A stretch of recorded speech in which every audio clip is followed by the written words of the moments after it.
Hallelujah, hallelujah. धन्यवाद, धन्यवाद, धन्यवाद हो पिता परमेश्वर। धन्यवाद हो पिता परमेश्वर। धन्यवाद, धन्यवाद, धन्यवाद, धन्यवाद देते हैं पिता परमेश्वर। Hallelujah, hallelujah, hallelujah, hallelujah. महिमा, महिमा, महिमा हो पिता परमेश्वर आपकी।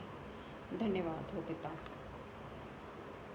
धन्यवाद देती हूँ आज के दिन के लिए, जब पिता परमेश्वर ने आज फिर से मुझको अपना इंस्ट्रूमेंट बनाया कि मैं परमेश्वर के चरणों में आके परमेश्वर के वचन को सब लोगों के साथ में और सब लोगों के साथ में मिलकर हम परमेश्वर के वचनों का अध्ययन करने वाले हो सके। आज के दिन के लिए मैं पिता परमेश्वर का धन्यवाद देती हूँ कि परमेश्वर ने मुझको एक और मौका दिया कि मैं परमेश्वर के सिंहासन के सामने आ सकी। आइए हम प्रार्थना करें। Hallelujah, hallelujah, hallelujah, hallelujah. धन्यवाद हो पिता, धन्यवाद, धन्यवाद, धन्यवाद, धन्यवाद, धन्यवाद देते हैं पिता परमेश्वर। जीवन के तमाम आशीषों के लिए पिता परमेश्वर हम आपके अधीन होते हैं पिता परमेश्वर। आपके नाम की महिमा करते हैं, आपके नाम की हम सिताइश करते हैं पिता, कि आज का ये जो दिन है ये आपके कारण ही हम देखने वाले हो सके। आज के संध्या काल के लिए पिता परमेश्वर हम पिता परमेश्वर आपको धन्यवाद देते हैं कि संध्या काल के समय में पिता परमेश्वर आपने अपने स्तुति के लिए हमको चुना है पिता परमेश्वर। अपने वचन को बखान करने के लिए पिता परमेश्वर हमने पिता परमेश्वर आपने हमें अपने आगोश में लिया।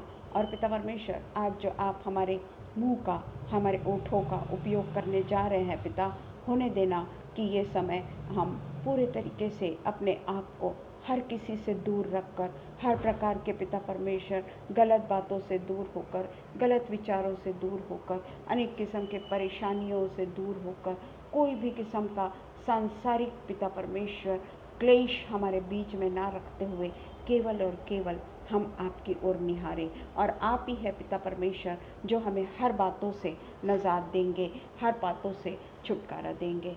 पिता परमेश्वर, मैं पिता परमेश्वर आपको धन्यवाद देती हूँ आगरा मसीह मंडली के लिए, जिन्होंने पिता परमेश्वर हमें पिता परमेश्वर ये संधि दी कि हम आपके वचनों का यहाँ पे पेज पे आपके वचनों को प्रचार और प्रसार करने वाले हो सके।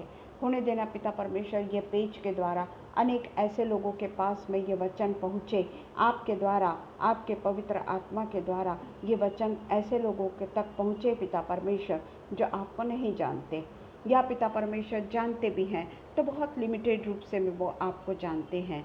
और इसलिए पिता परमेश्वर मैं आपसे प्रार्थना करती हूँ कि जो भी कुछ वचन पिता परमेश्वर लोगों के भूमि में बोया जाए, लोगों के भूमि में पिता परमेश्वर सींचा जाए, वो होने देना कि वो इस तरीके से फल लाए पिता, कि पिता परमेश्वर उनके साथ में जितनी भी डालियां हैं पिता परमेश्वर, वो डालियां भी वो पेड़ के कारण, वो वृक्ष के कारण फलवंत होने पाए पिता परमेश्वर। हम विशेषकर अनुपम भैया शबनम को धन्यवाद देते हैं पिता, कि उन्होंने पिता परमेश्वर हमको भी यह मौका दिया कि हम भी परमेश्वर से आशीषों के हकदार हो सके पिता परमेश्वर। हम आपका धन्यवाद करते हैं आज के दिन के लिए, आपके हाथों में हम अपने आप को सौंपते हैं। और ये प्रार्थना हम पिता परमेश्वर यीशु मसीह के नाम से मांगते हैं, सुनिए और कबूल करिए। आमीन पिता, आमीन, आमीन। धन्यवाद हो सबका आज के दिन के लिए।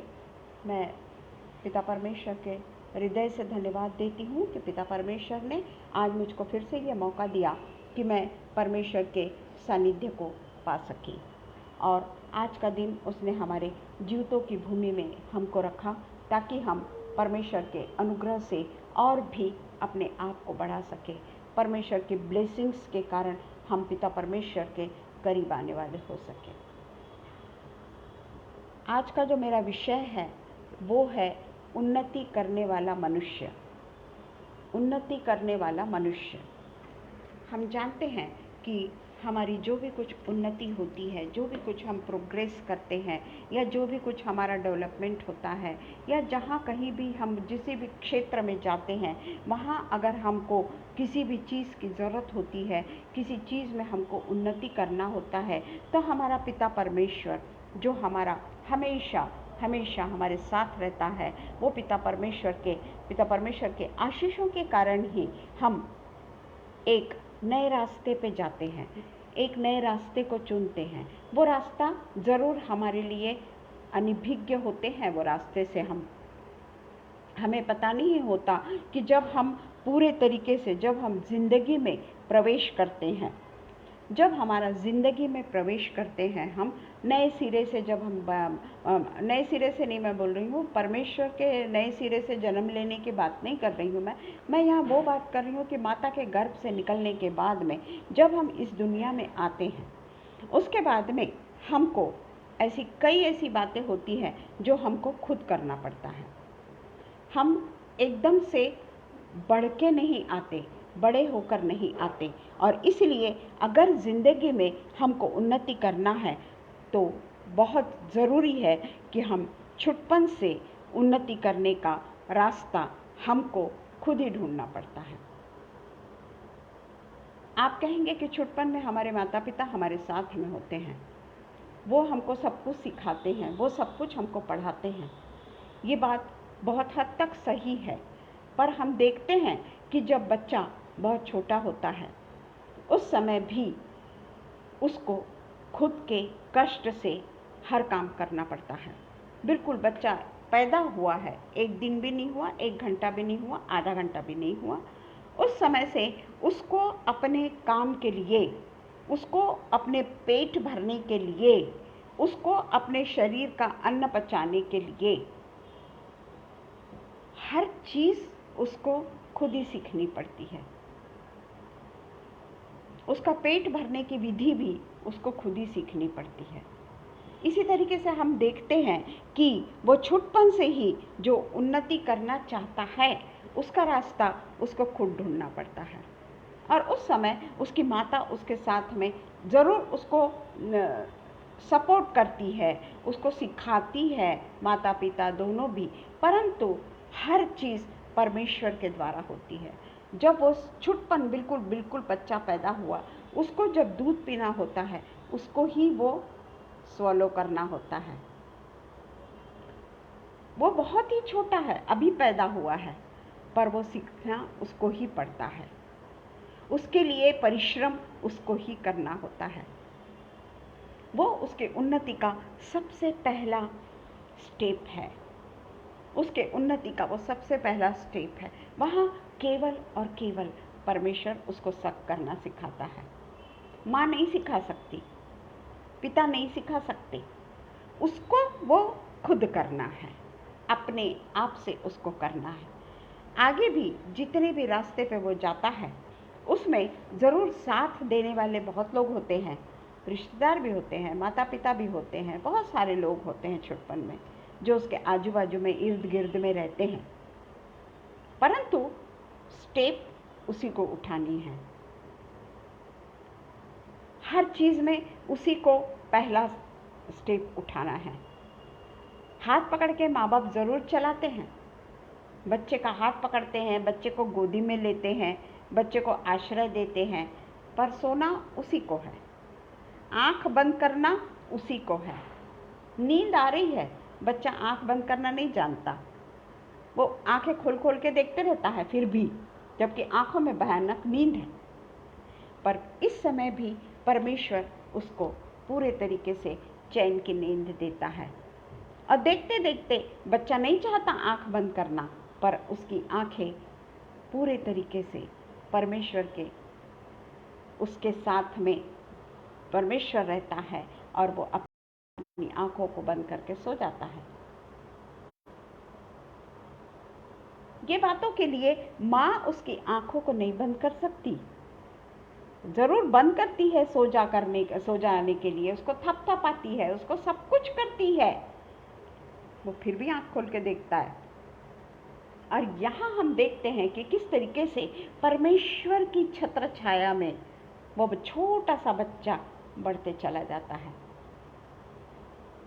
ये जो भूमिका है, ये भूमिका मैंने पहले भी बोली हूँ, परंतु आज जो मेरा टॉपिक है वो है उन्नति करने वाला मनुष्य। प्रेज द लॉर्ड ग्रेस दीदी, प्रेज द लॉर्ड। तो इसके लिए वो जो भूमिका को है वो मैं फिर से दोहरा रही हूँ कि बच्चा कैसे उन्नति कर सकता है, कैसे बच्चा अपने आप को आगे बढ़ा सकता है।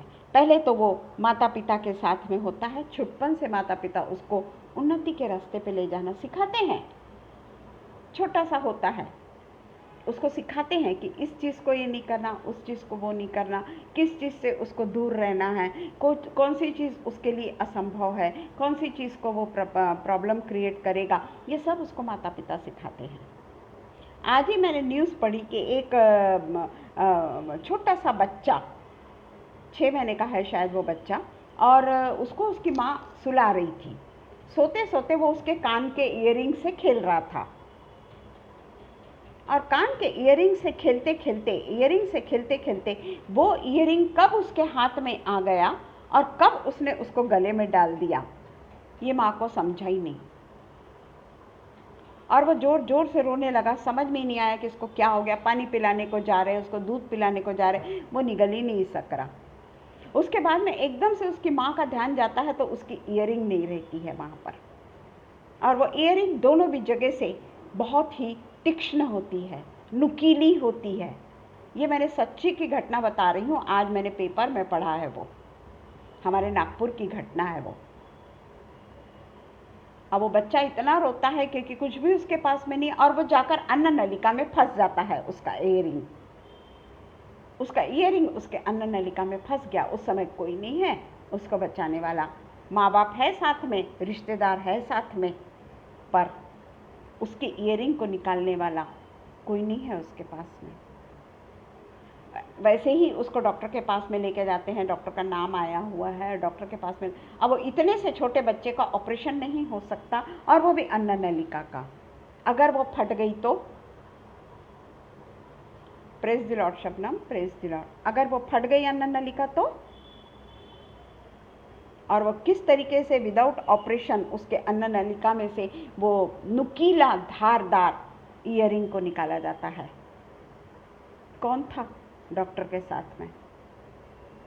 उस बच्चे को बचाने वाला कौन था? उसके माता पिता, डॉक्टर? उसको बचाने वाला हमारा जिंदा खुदावंद था, जिसने उसको बच्चा, इतना छोटा सा 6 महीने का बच्चा, उसको फिर से नई जिंदगी दी।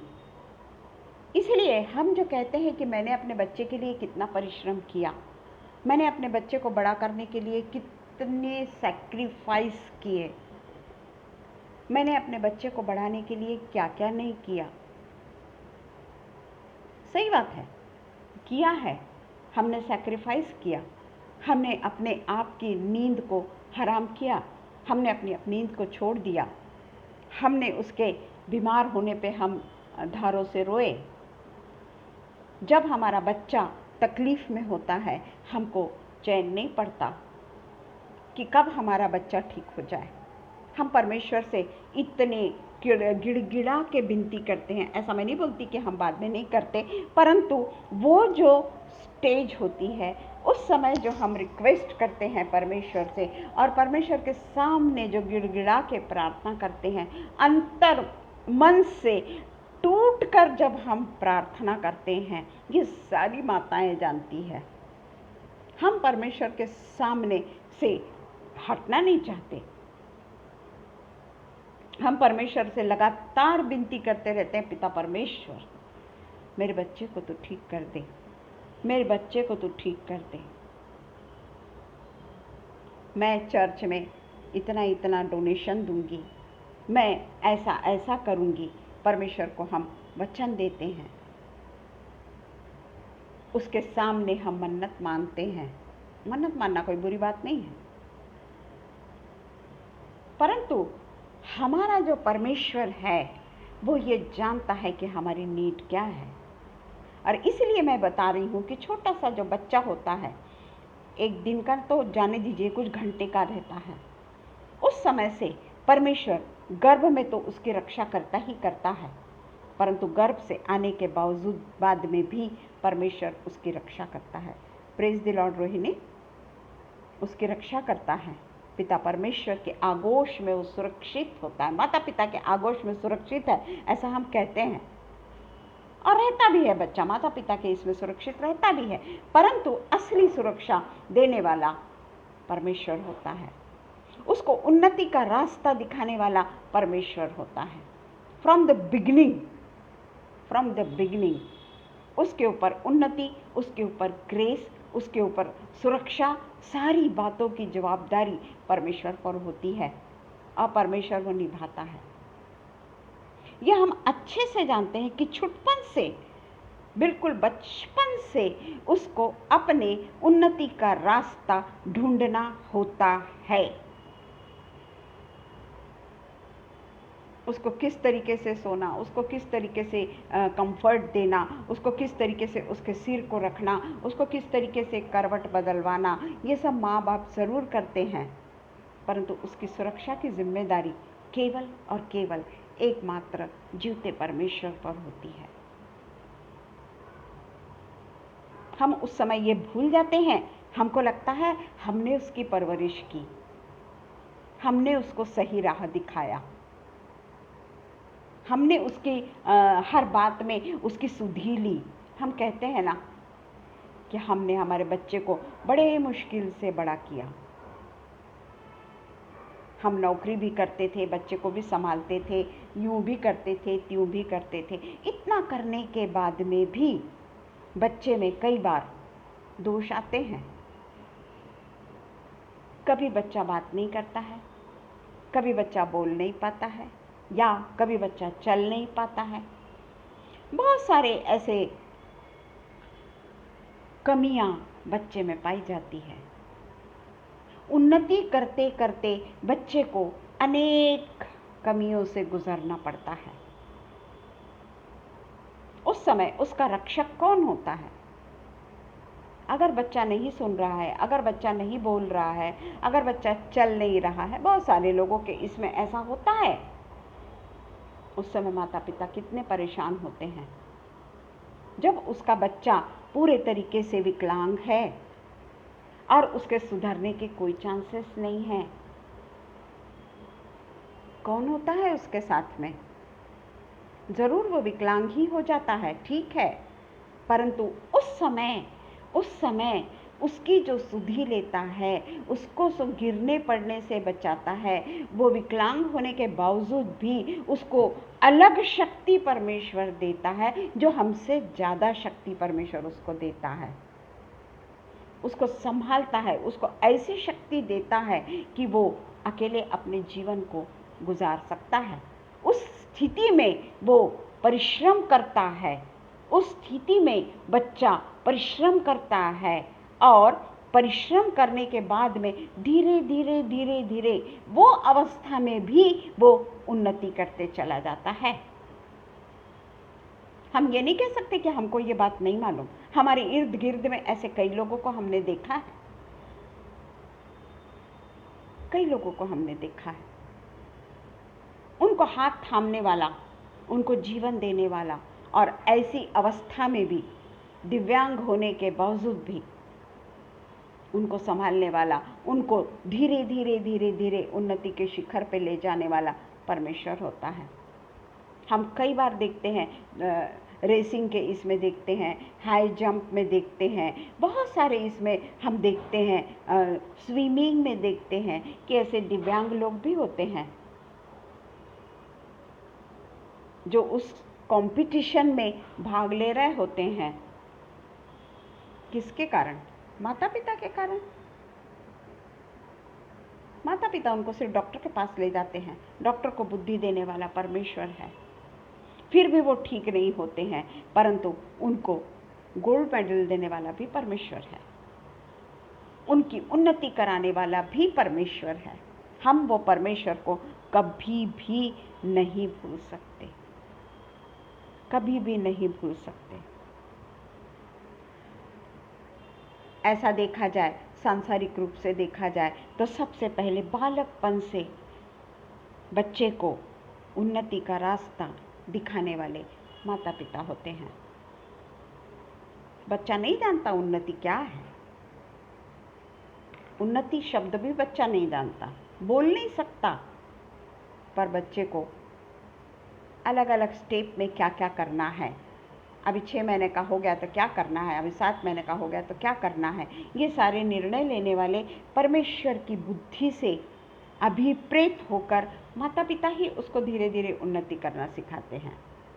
प्रेज द लॉर्ड अनुपम भैया।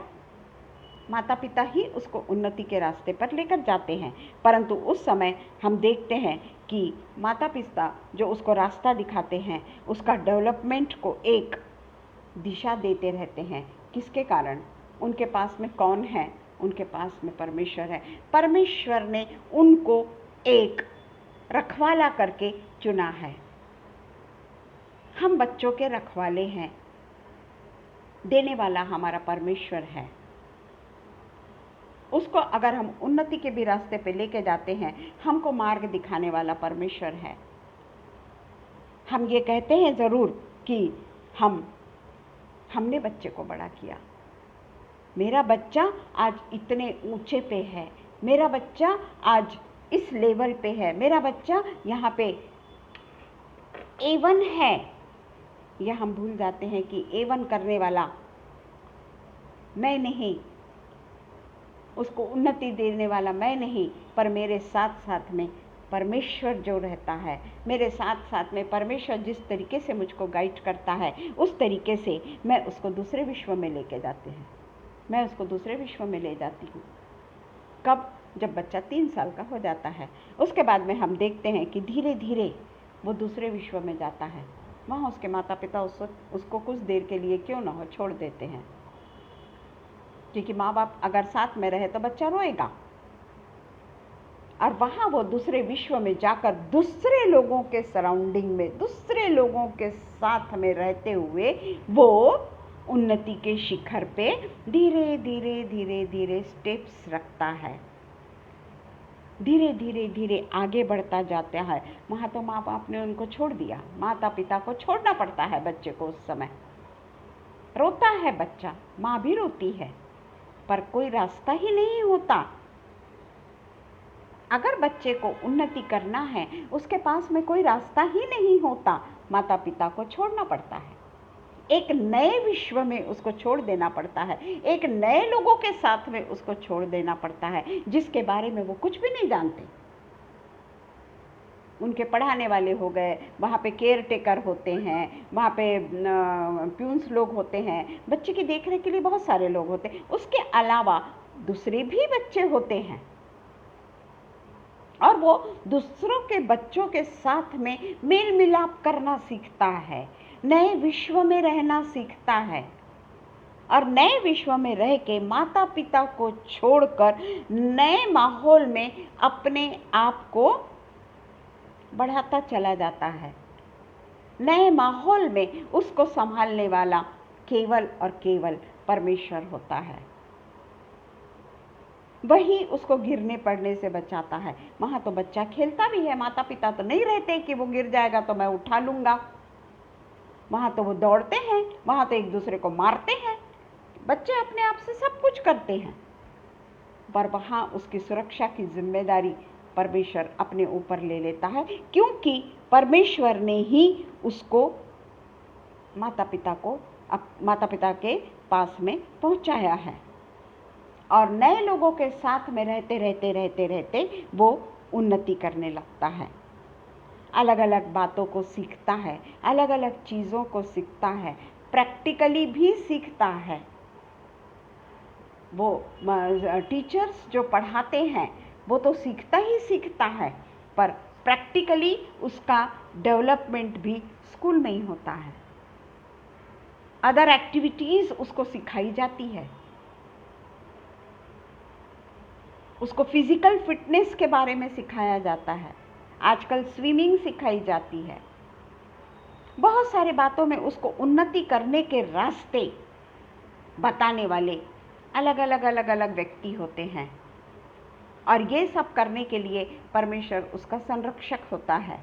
अगर वो लोगों के साथ में ना रहे, माता पिता अगर सोचेंगे कि मैं मेरे बच्चे को नहीं छोड़ सकता, मेरा बच्चा तो बहुत छोटा सा है, मैं मेरे बच्चों को किसी के भरोसे पे कैसे छोड़ दूं, तो क्या वो बच्चा उन्नति कर पाएगा? क्या बच्चा अपनी प्रोग्रेस कर पाएगा?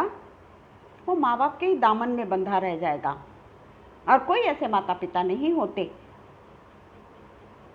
हालांकि वो समय बड़ा कठिन होता है, बड़ा कठिन होता है छोटे से बच्चे को पहले दिन छोड़ना, परंतु परमेश्वर जो है वो ऐसी ही प्रोसीजर से हम लोग बच्चों को गुजारना जरूरी हो जाता है, क्योंकि परमेश्वर की योजना है ये योजना है परमेश्वर की। और माता पिता को भी उसके लिए अपने आप को बच्चे के प्रेम से अलग रखना पड़ता है।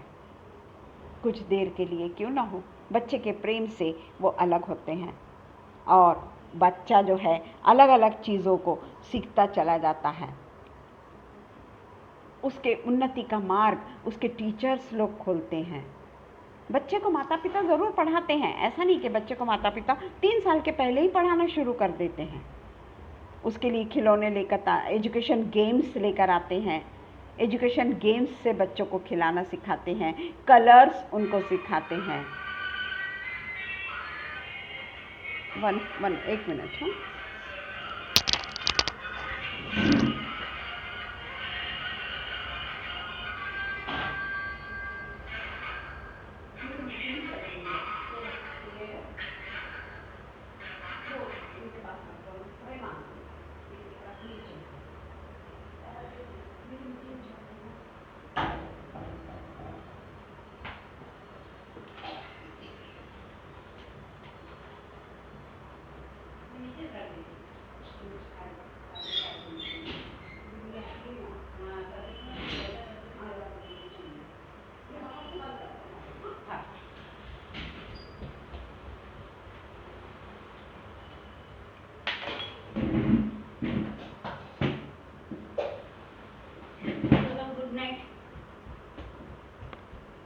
बंद कर दो।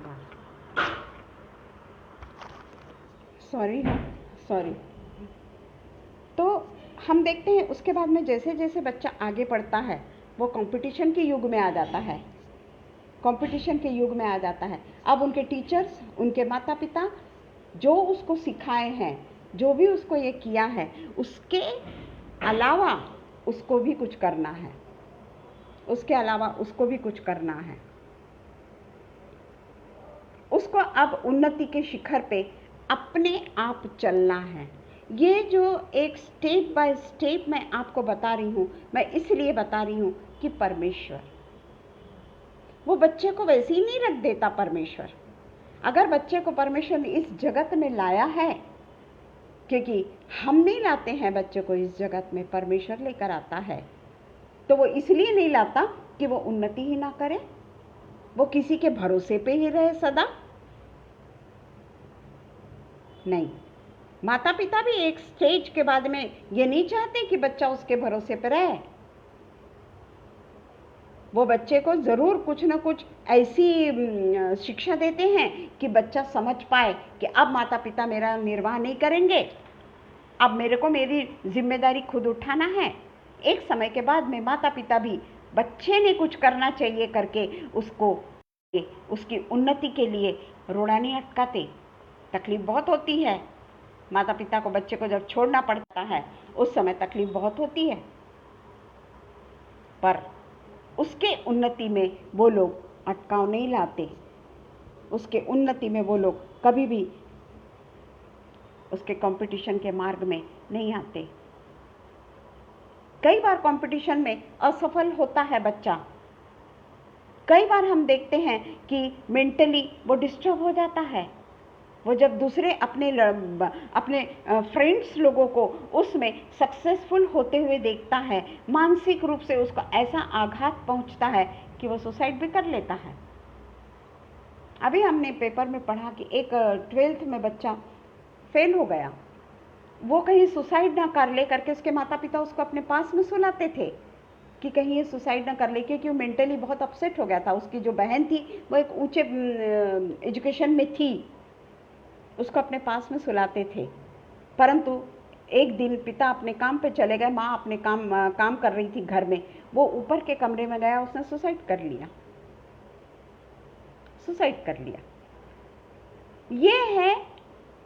ये है परमेश्वर से दूरी, ये है परमेश्वर का सही ज्ञान उसको नहीं मिला, परमेश्वर की बातें उसको नहीं सिखाई गई, उसको सिर्फ किसी के तो भी सुरक्षा की जरूरत होती रही, वो एक मेंटली डिस्टर्ब हो गया। ये सब बातें माता पिता को सिखानी पड़ती है।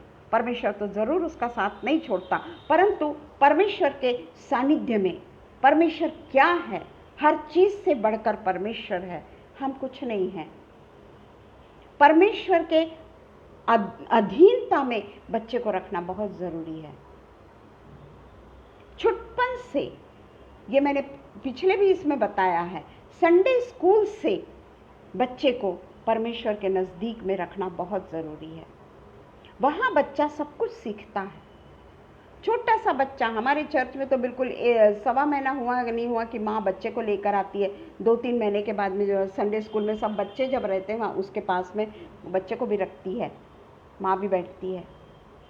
तो ये जो हम जो उसकी परवरिश कर रहे हैं ना, परमेश्वर के अधीन जो उसको सौंप रहे हैं ना, ये उसको कभी भी सुसाइड नहीं करने देगा, ये उसको कभी भी हारने की वृत्ति नहीं देगा।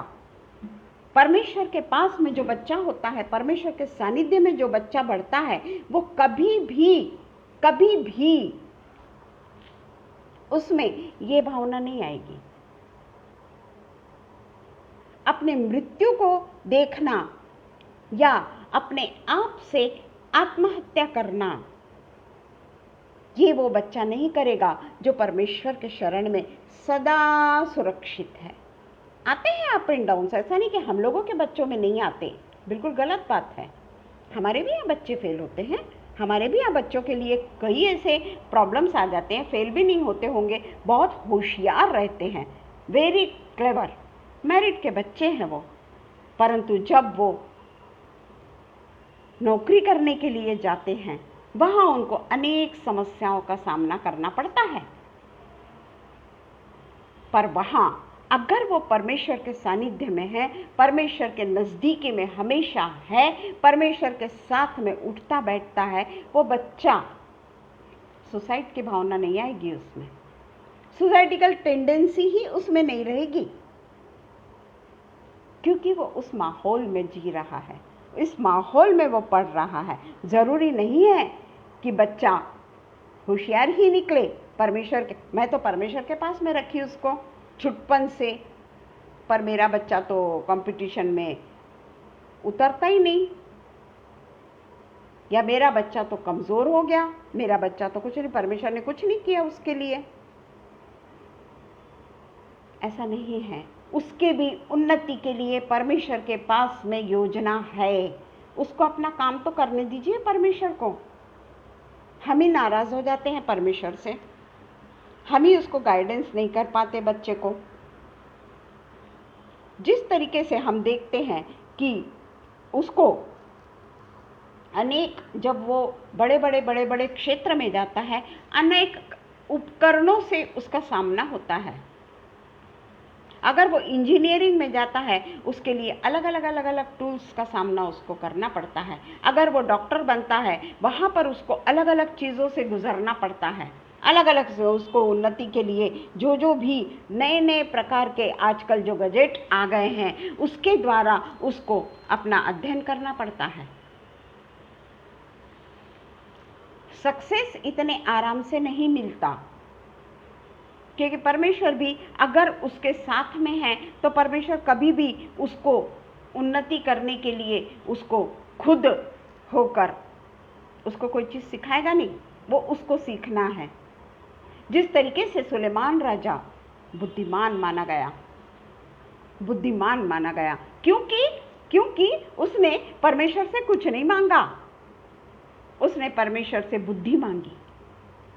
धन दौलत नहीं मांगा, बहुत बड़ा राजमहल नहीं मांगा, अपने जीत नहीं मांगी हर चीज में, उसने केवल बुद्धि मांगी। उसको क्या दाऊद ने सिखाया था? क्या डेविड ने सिखाया था कि परमेश्वर तेरे को दर्शन देगा और अगर पूछेगा तेरे को क्या चाहिए तो बुद्धि मांगना? नहीं। यह है परमेश्वर का, उसके साथ में, परमेश्वर के साथ में उसकी घनिष्ठता। और परमेश्वर खुश होकर उसे क्या क्या देता है ये हम अच्छी तरीके से जानते हैं। केवल बुद्धि नहीं देता परमेश्वर, उसको खुश होकर उसको बहुत सारी चीजें देता है। इस तरीके से वो परमेश्वर के सानिध्य में और लोगों के गाइडेंस में, अगर वो कोई भी क्षेत्र में पढ़ रहा है, उन लोगों का जो गाइडेंस उसको मिलता है, उसके बाद में अलग अलग कंपटीशन में वो जाता है, अलग अलग कंपटीशन के एग्ज़ाम को वो उसमें से गुजरता है और धीरे धीरे वो सीखता है कि कंपटीशन क्या है। और वो कंपटीशन में उसके माता पिता नहीं होते उसके साथ, वो तो उसको अकेले को करना पड़ता है। अनेक प्रकार की स्टडी करने के समय जितने भी प्रॉब्लम्स आते हैं, जितना भी, वो अपने टीचर्स लोगों से पूछेगा,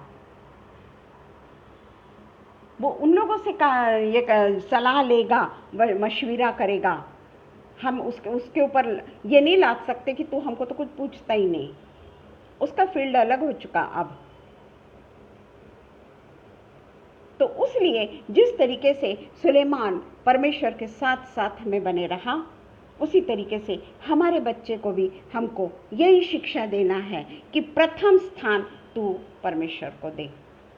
तेरा प्रथम स्थान है माता पिता को छोड़कर तू पूरी निगरानी में, ठीक है माता पिता के साथ में तो पूरी निगरानी में रहता है, माता पिता तेरे को रास्ता दिखाते हैं, तेरे को चलना सिखाते हैं और परमेश्वर के आज्ञा के अनुसार, परमेश्वर की आज्ञा के अनुसार जो उसको छुटपन से वो शिक्षा मिली है, तो वो परमेश्वर के आज्ञा के अनुसार चलते चलते एक निपुणता के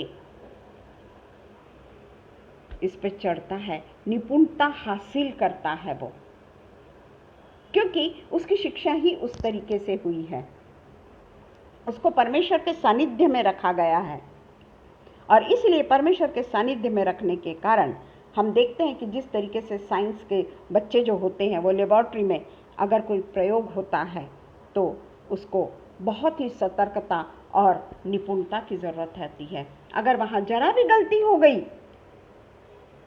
वो प्रोजेक्ट बनाते समय या साइंस का वो जो लेबोरेटरी में जो भी कुछ प्रयोग जो होते हैं, उसमें अगर जरा भी गलती हो गई, बच्चे का हाथ जल सकता है, पर वो जलने से ही बच्चा निपुणता को प्राप्त करता है।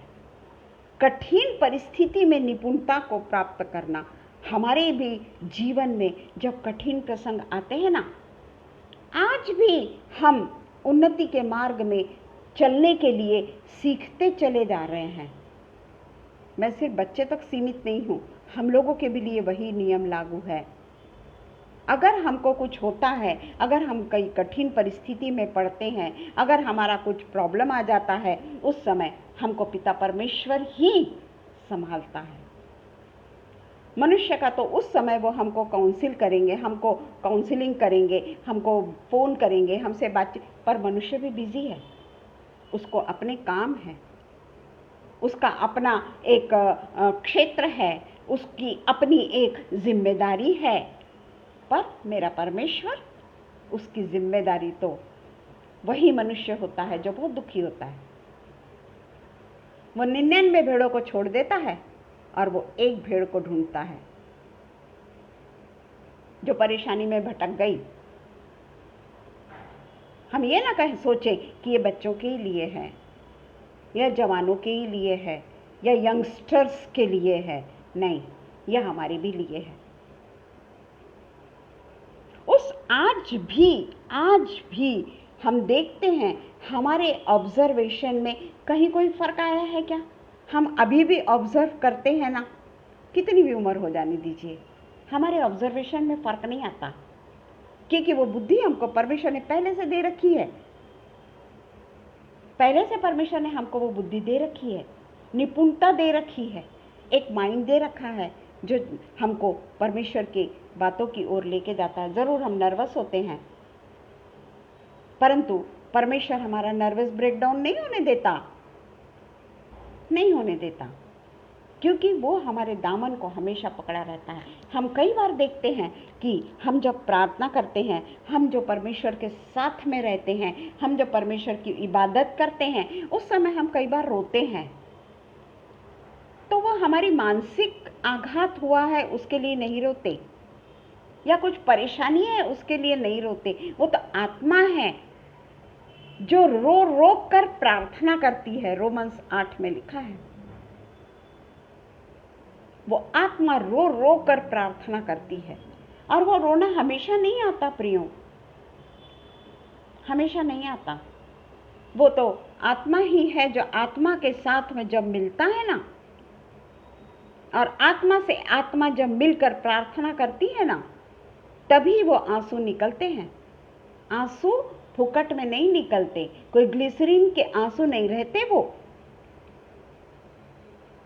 वो तो पता भी नहीं रहता मनुष्य को कि आज मैं प्रार्थना करूंगा और मैं रोऊंगा, उसको नहीं मालूम रहता। वो तो परमेश्वर अपने आपे में हमको ले लेता है, अपनी आत्मा में हमको ले लेता है, और हम रो रो के विनती करते हैं। तो हम दुखी हैं ऐसा नहीं है। इसलिए हम देखते हैं कि जो मूर्ख होता है, ये तो ठीक है, हमने बात कर ली कि किस तरीके से बच्चे बढ़ते हैं, किस तरीके से बच्चों का डेवलपमेंट होता है, किस तरीके से परमेश्वर उनको संभालता है। परंतु सभी लोग होशियार नहीं होते। अच्छी तरीके से हम जानते हैं हर कोई होशियार नहीं होता, मूर्ख भी होते हैं। मैं बुद्धि की कमजोरी की बात नहीं कर रही हूँ, यहाँ पर मूर्ख की बात कर रही हूँ मैं, कि बुद्धि से कमजोर है वो बात नहीं कर रही हूँ मैं यहाँ। वो मूर्ख है। मूर्ख व्यक्ति के बारे में हम जब पढ़ते हैं तो वो स्वयं ही अपने आप से गलती करता चला जाता है, हमेशा गलती करता है वो, और उसको ये समझता ही नहीं कि मैं ये रास्ते पे अगर जाऊंगा तो ये रास्ता मेरे लिए खराब है। तो वचन, नीति वचन जो है उसका 24 का 30 से हम पढ़ेंगे। नीति वचन प्रोवर्ब्स 24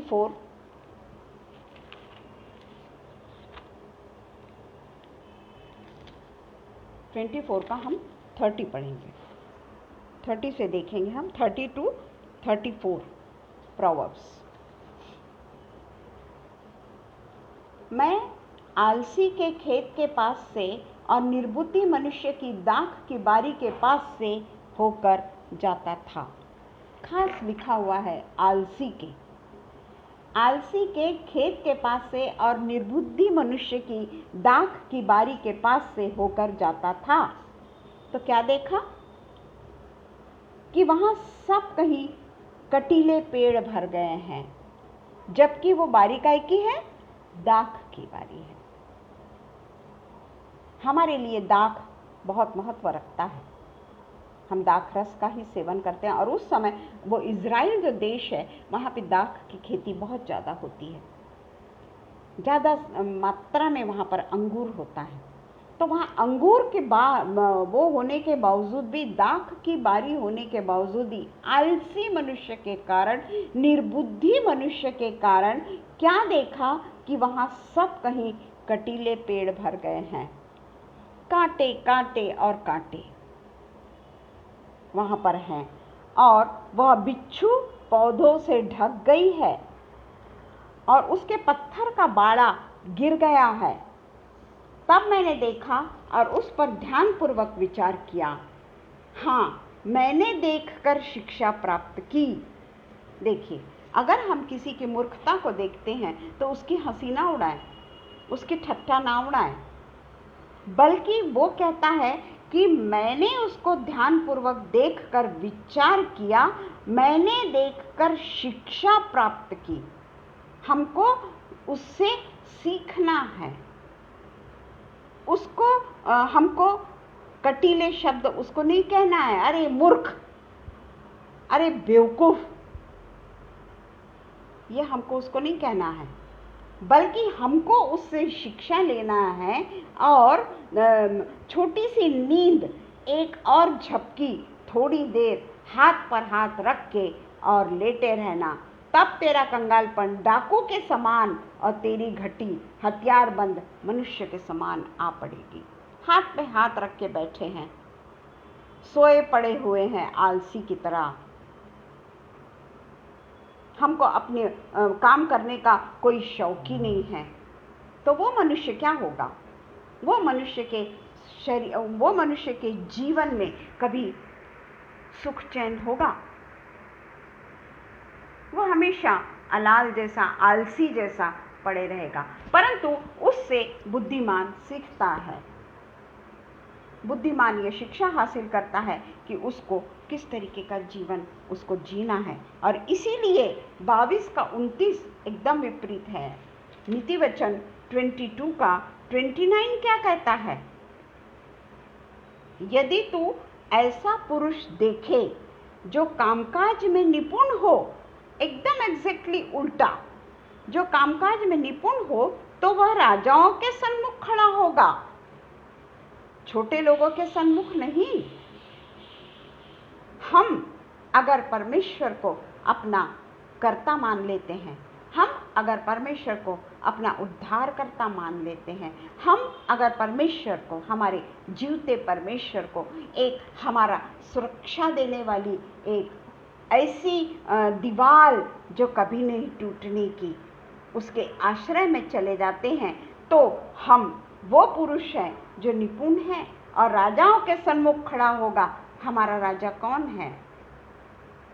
हमारा राजा, ये ठीक है, ये प्रैक्टिकल लाइफ में जो है वो अलग इसका अर्थ है, परंतु अगर हम स्पिरिचुअली देखें, हमारा राजा कौन है? हमारा राजा हमारा परमेश्वर है। पिता, पुत्र और पवित्र आत्मा त्रिएक परमेश्वर है हमारा। हम राजा के सन्मुख खड़े होंगे, छोटे लोगों के सन्मुख में नहीं। हम चाहे गरीब क्यों न हो सकता है हमको हम आलसी ना हो, बुद्धि की थोड़ी कमी जरूर हो सकती है किसी में, पर आलसी ना हो, जो है उसी में संतुष्ट करके और परमेश्वर से हासिल करो और परमेश्वर से बुद्धि मांगो, और वो बिना उलाहना दिए तुमको देगा। ये वचन है, मांगो, वो बिना उलाहना किए हुए तुमको बुद्धि से भर देगा। ये वचन है कि तू राजा के सन्मुख खड़ा होगा, छोटे लोगों के सन्मुख नहीं। इसके लिए हम दाऊद राजा को देखते हैं। कौन था वो दाऊद? भेड़ बकरी चराने वाला था, है ना? दाऊद एक भेड़ बकरी चराने वाला था। बचपन से वो भेड़ बकरी ही चराता था। उसके घर में बहुत सारी भेड़ बकरियां थी, और उस समय ऐसा नहीं था कि बहुत अमीर है तो वो लोगों ने किसी गडरिये को रख लिया, नहीं, उस समय वही लोग उसको चराते थे। तो राजा जो दाऊद जो था पहले, वो छुटपन से भेड़ों को चराता था। वहीं पे भेड़ों को चराते चराते उसने वीणा बजाना सीखा। पढ़ा लिखा तो नहीं है ना वो, पर उसमें निपुणता थी। वो मूर्ख नहीं था, उसने अपने समय को व्यर्थ में नहीं गंवाया। वो वहां पर भेड़ लोग चर रही है, मैं क्या करूंगा, ये नहीं सोचा, बल्कि वहां पे रहते रहते उसने वीणा बजाना सीखा। और वीणा बजाते बजाते वो फिल्मी गाने तो नहीं गाता था, वो परमेश्वर की स्तुति करता था वीणा बजा के। वीणा बजा बजा के वो अपने परमेश्वर की स्तुति करता था, और इसलिए परमेश्वर ने उसको कई ऐसे इससे भरा। और हम देखते हैं कि उसके लिए वीणा बजाने के लिए उसके पापा ने कोई ट्यूशन नहीं लगाई थी उसके लिए। आज हमारे बच्चे को अगर वायलिन सिखाना है, आज हमारे बच्चे को अगर पियानो सिखाना है, आज अगर हमारे बच्चे को, तो हम उसके लिए कोई एक ट्यूटर रखते हैं कि वो अच्छे से सीख जाए। यहाँ तो उसका ट्यूटर परमेश्वर है, परमेश्वर है उसका ट्यूटर यहाँ पर। और यहाँ हम देखते हैं इसी तरीके से उसने गोफन भी चलाना सीखा, गोफन भी चलाना सीखा उसने। वहीं पे उसने अपने टाइम का सदुपयोग किया। और हम देखते हैं कि गोफन चलाने से क्या हुआ, उसने तो सीख लिया गोफन चलाना। हम देखते हैं 1 शमूएल 17 का 33 से 36।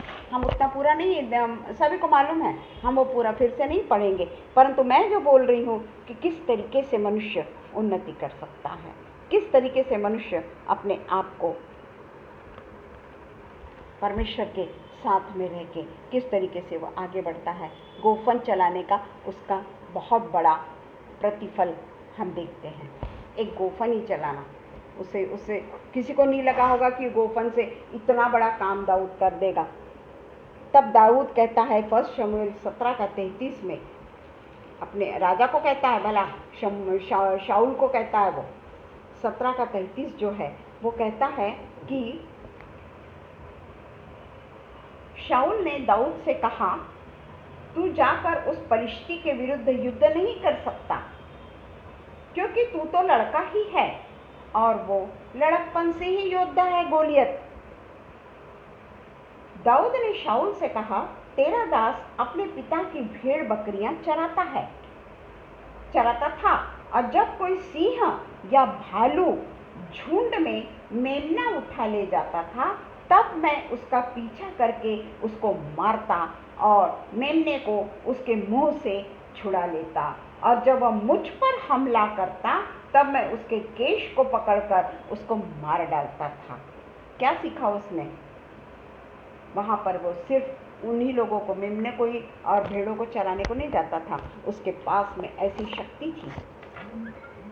शक्ति थी उसके पास में, क्योंकि जो भेड़ होती है बहुत नम्र होती है। भेड़ अपना प्रतिकार नहीं कर सकती। भेड़ को अगर कोई मारने आए वो अपना प्रतिकार नहीं कर सकती,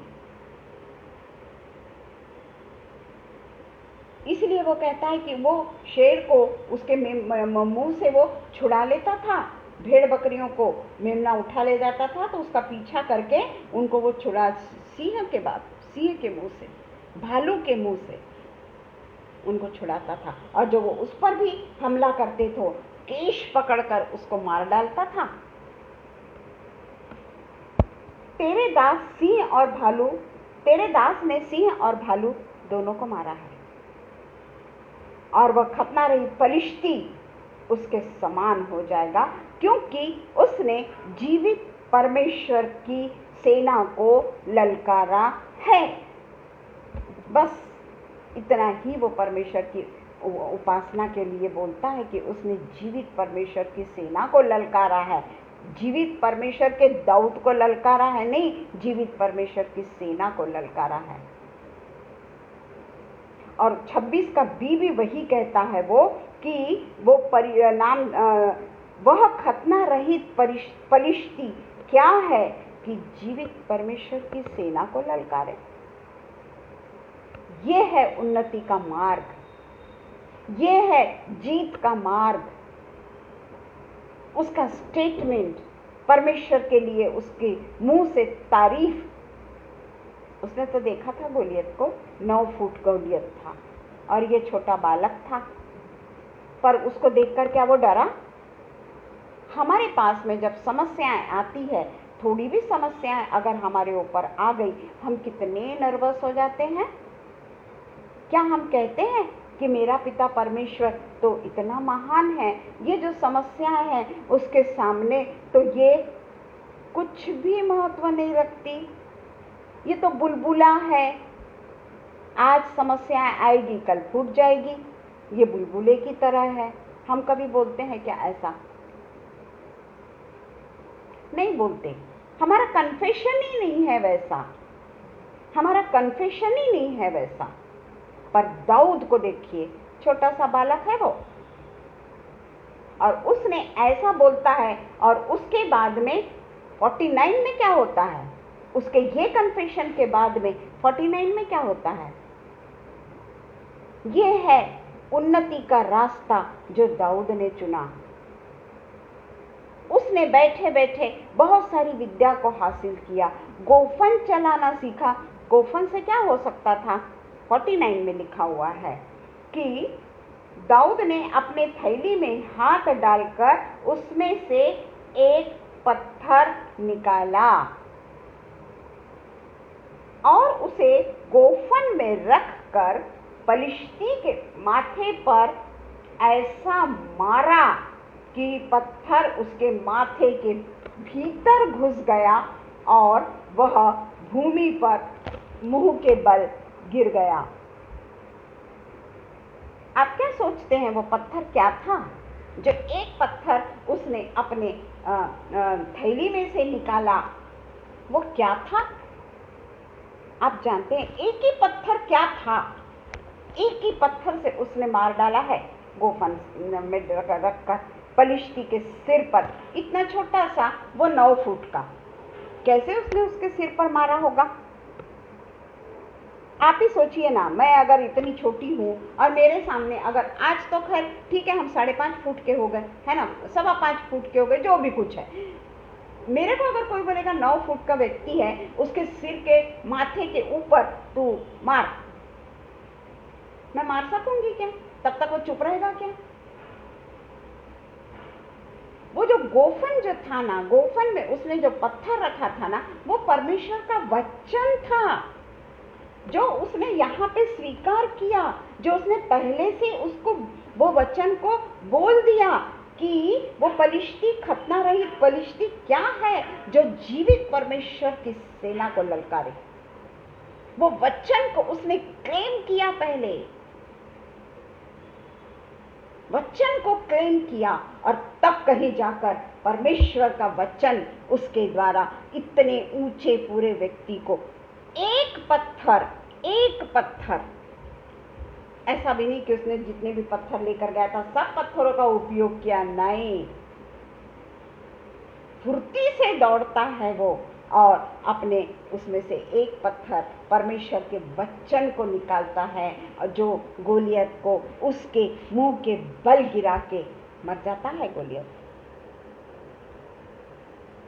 ये है विश्वास, ये है वचन को बोलकर जीत हासिल करना, इम्पॉसिबल को पॉसिबल करना, ये है वचन।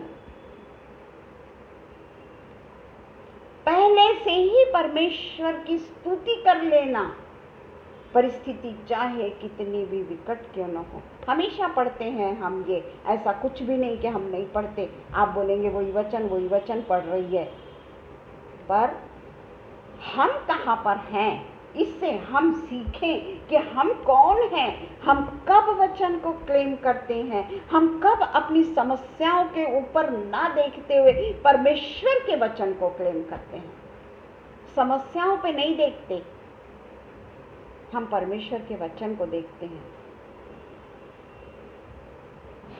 ये सब बातें होने के कारण ही हम देखते हैं कि उसने जो 26 बी और 36 में जो कहा, 17 का 26 का बी और 17 का 36 में जो कहा कि वो खतना रहित पलिश्ती क्या है जो जीवित परमेश्वर की सेना को ललकारे। दाऊद के साथ में कौन सेना थी? परमेश्वर की सेना थी उसके साथ में। दाऊद तो अकेला गया था, फुर्ती के साथ में दौड़ा वो अकेला ही नहीं, पर उसके साथ में परमेश्वर की सेना थी।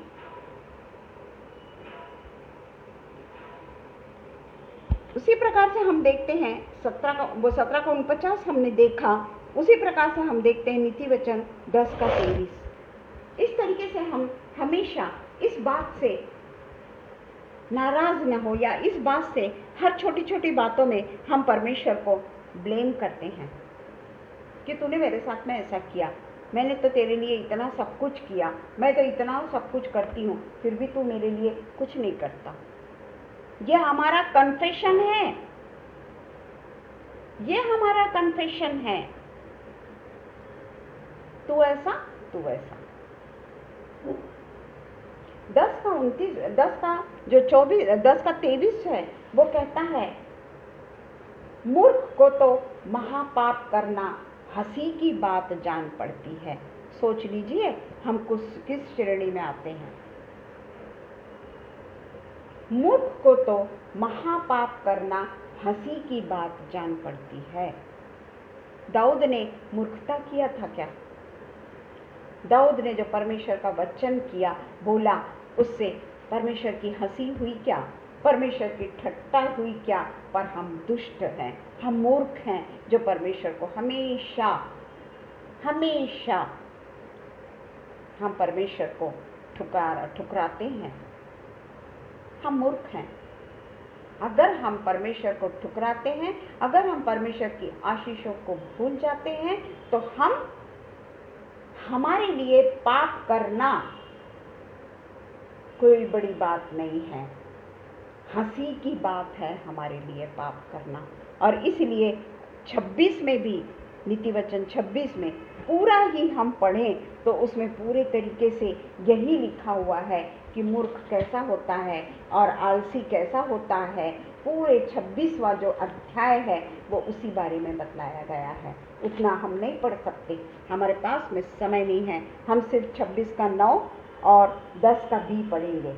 26 के 9 में बोलता है, जैसे मतवाले के हाथों में कांटा गड़ता है, वैसे ही मूर्खों का कहा हुआ नीति वचन भी दुखदायी होता है। उसके बाद में 10 का 20 बोलता है, वैसा ही मूर्ख या राहगीरों की मजदूरी में लगाने वाला भी होता है। हमारे पास में अभी जैसे कुत्ता अपनी छांट को चाटता है, वैसे ही मूर्ख अपनी मूर्खता को दोहराता रहता है। हम अपनी गलतियों को दोहराते हैं, याद है ना। हम परमेश्वर को हमेशा ही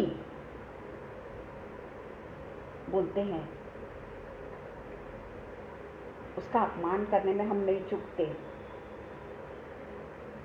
फिर भी बेचारा वो हमारे को नहीं छोड़ता, हमारे साथ साथ में रहता है। 13, 15 और 16 उसी का। 13, आलसी कहता है मार्ग में सिंह है, चौक में सिंह है, यानी काम नहीं करना है ना उसको, इसीलिए बड़ी मुसीबतें हैं मार्ग में बड़ी प्रॉब्लम है वहाँ पे। वो मार्ग में अभी कुछ तो भी हुआ है, वहाँ में नहीं जा सकता काम करने के लिए। 15वां वचन कहता है, आलसी अपना हाथ थाली में तो डालता है, परंतु आलस के कारण कौर मुंह तक भी नहीं उठाता, मुंह तक भी नहीं उठाता। 16वां वचन कहता है, आलसी अपने को ठीक उत्तर देने वाले 7 मनुष्यों से भी अधिक बुद्धिमान समझता है तो आलसी, कोई काम नहीं करता पर अपने आप को बुद्धिमान समझता है। और ये जो आलसी, ये मूर्ख लोग होते हैं ना, ये परमेश्वर ने जो काम नहीं करने को कहा है वही काम करते हैं। वो काम में उनको बहुत आनंद आता है। बाप रे, बहुत टाइम हो गया। अब हम सिर्फ 6 का 6 पढ़ेंगे, क्योंकि 8 तो बज गए, मुझे समझे ही नहीं। 6 का 6 पढ़ के हम समाप्त करेंगे। सॉरी, मैंने काफी समय ले ली, मैं देखी नहीं। 6 का 6, हे आलसी, चींटियों के पास जा, उनके काम पर ध्यान दे और बुद्धिमान हो। ये वचन है, ये परमेश्वर का वचन है।